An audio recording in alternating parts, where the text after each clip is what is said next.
Welcome to our tutorial on the IBM I% remainder built-in function. Today, we'll dive into how %rem works and explore an example to understand its functionality.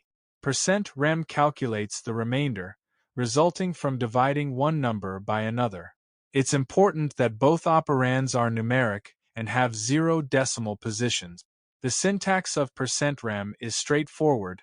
%rem numeric 1, numeric 2, where numeric 1 and numeric 2 are the operands.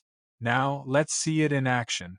In this example, we have an RPGLE program in free format RPGLE.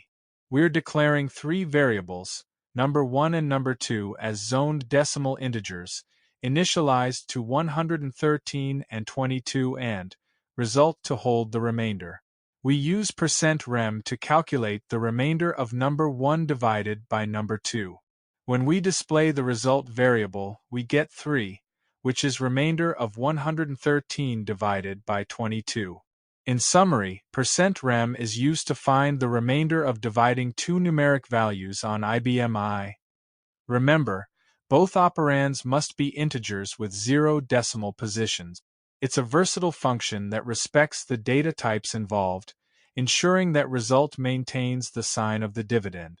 That concludes our overview of the IBM I%rem function.